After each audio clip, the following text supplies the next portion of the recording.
Welcome back, everybody. It's Thursday, February 12th, 2026. Born on this date in 1979, former NFL wide receiver and punt returner Antonio Chapman of Jackson. Today, we have politicians lining up on one side or another of the bill to revamp the selection of the Public Service Commission. Also, we have items on a construction worker academy, a big contract for the Alabama Institute of the Deaf and Blind, and something sweet from Mardi Gras. I'm Mike Morgan, and we're down in Alabama.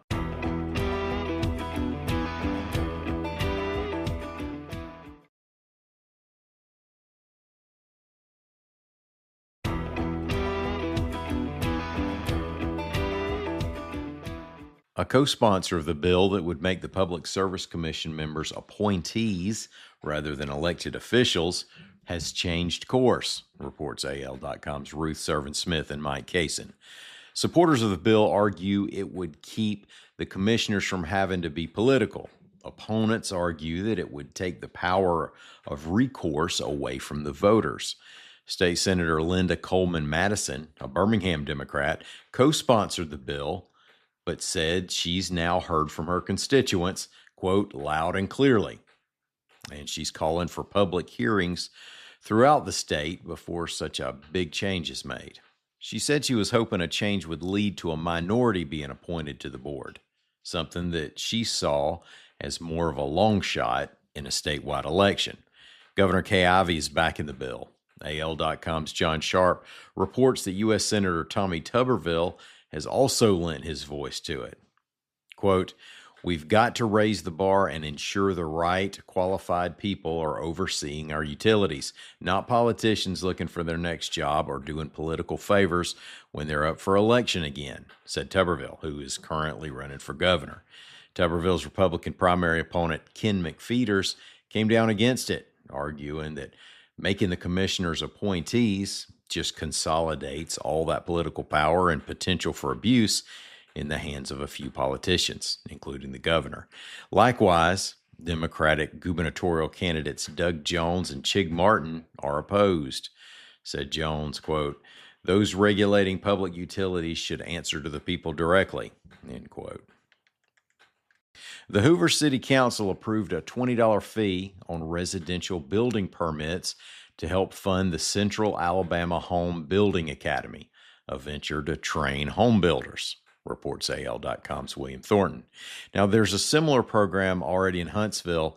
These projects are designed to address a need for construction workers that has been talked about for at least a decade. The projects were made possible by a recent state legislative measure to allow the academies to be funded through those permit fees. Builders or licensed trade professionals who pull residential permits will be responsible for the fee. The United States Air Force awarded a contract to the Alabama Institute for the Deaf and Blind that has a $15 billion ceiling, reports AL.com's Coyote Crown. I said $15 billion with a B. Now, that doesn't mean the Air Force has mailed the Institute a check for $15 billion. That's a $15 billion maximum for work being done between now and February 2029. The Institute is expected to provide tools, parts, materials, and equipment for the Warner Robins Air Logistics Complex at Warner Robins Air Force Base in Georgia. The Institute is based in Talladega and has 5 campuses there, as well as regional centers in Birmingham, Decatur, Dothan, Huntsville, Mobile, Montgomery, Opelika, Talladega, Tuscaloosa, and the Shoals. The U.S. Department of War said that the contract is part of the federal government's Ability One program to employ and expand opportunities for people with disabilities.